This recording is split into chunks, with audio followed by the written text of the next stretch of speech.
As jy vir mense moet vra wat dit beteken om regtig 'n goeie lewe te leef, watse antwoord dink jy sal jy kry?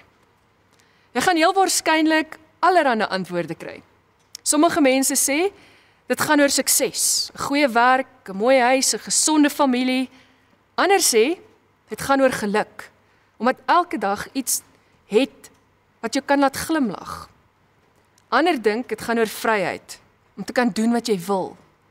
Maar ons lees in Micha 6 vers 8, nee, hy het reeds gesê wat goed is.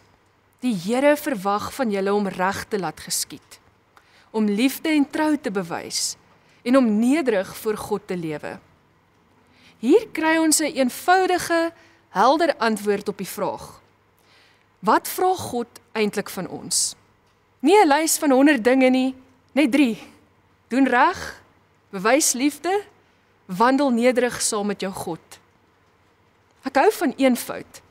Dit sny deur al die geraas en dit vra, hoe lyk jou lewe as jy dit leef soos God dit bedoel het?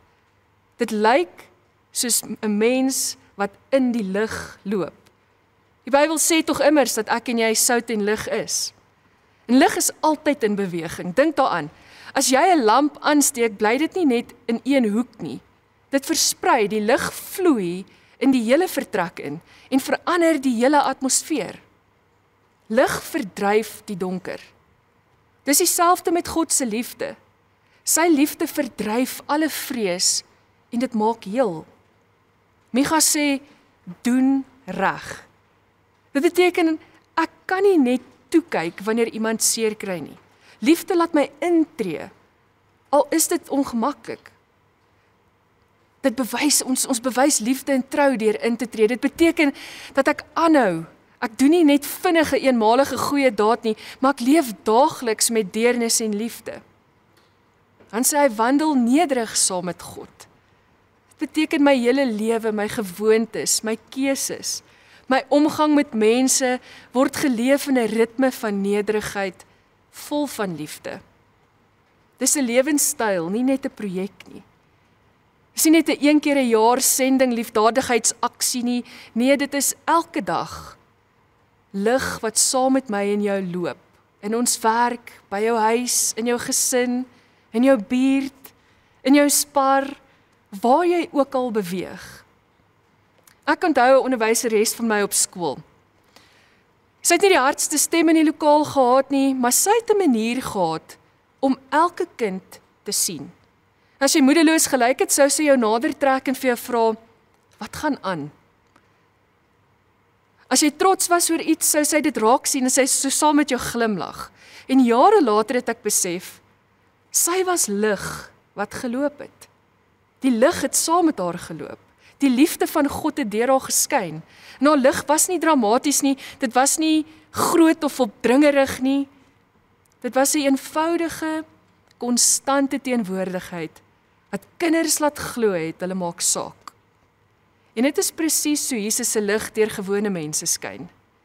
Nie altyd op 'n groot, indrukwekkende manier nie, maar met 'n lewe wat liefde sigbaar uitleef, in klein, alledaagse oomblikke. Ons kan onsself vra, waar is daar mense wat voel soos die man langs die pad in die storie van die barmhartige Samaritaan in Lukas 10? Mense wat geslaan, alleen of oorgesien is. Waar is daar gemeenskappe wat smag na geregtigheid? Waar is daar gesinne wat hoop nodig het? Jesus sê in Matteus 5 vers 14, julle is die lig van die wêreld. Dit beteken God plaas jou spesifiek in sekere ruimtes, jou kantoor, jou klaskamer, jou kombuis, op jou WhatsApp groep. Nie as 'n toeval nie, maar as 'n geleentheid om jou lig te laat skyn. Jou lig moet beweeg, moet gesien word. En dis so mooi, jy hoef nie self die lig te wees nie. Jy dra net God se lig. Hy is die bron en die een wat die lig verskaf. So hier kom die uitnodiging van om met lig rond te loop. Sien jou lewe as 'n roete waar jy God se liefde dra. Wanneer jy by jou werk inklok, wanneer jy by jou kinders by die skool aflaai, wanneer jy met jou vriende kuier, wanneer jy by die winkel betaal, oral waar jy gaan, is jou lewe 'n refleksie van God se hart en God se liefde. En jy hoef nie perfek te wees nie. Jy hoef nie alles te weet nie. Jy hoef net bereid te wees. Lig is natuurlik en dit skyn eenvoudig omdat dit aan is. So ook met liefde, vloei dit natuurlik wanneer ek en jy naby aan Jesus leef. En hier's 'n praktiese oefening wat jy vandag dalk kan probeer, of as jy dit later in die week sou probeer, is dit ook reg. Begin jou dag met 'n eenvoudige gebed. Die gebed is: Here, laat my vandag 'n draer van U lig wees. Kies een gewone plek waar jy elke dag gaan. Dit is jou werk, dalk is dit die gym, jou kombuis, dalk is dit die WhatsApp groep. En dan vra jy: hoe kan ek vandag U liefde hier sigbaar maak? Soos ek al vroeër gesê het, dalk is dit 'n vriendelike groet of net 'n glimlag. Dalk is dit 'n kort bemoedigende boodskap. Dalk is dit so eenvoudig soos om iemand se naam te onthou. Of iemand net by te staan wat oorgesien word. En dan aan die einde van die dag, dan skryf jy neer: waar het ek gesien hoe God se lig deur my skyn? Micha se woorde bly in my kop. Doen reg, bewys liefde en wandel nederig saam met God. Dit is hoe lig in ons wêreld beweeg. Mag ons nie net dink oor liefde nie, maar mag ons dit sigbaar leef. Mag ons hande, woorde en gewoontes klein liggies aansteek, oral waar ons beweeg. En mag ons ontdek dat die wêreld helderder word wanneer ons saam met God stap en sy liefde sigbaar maak.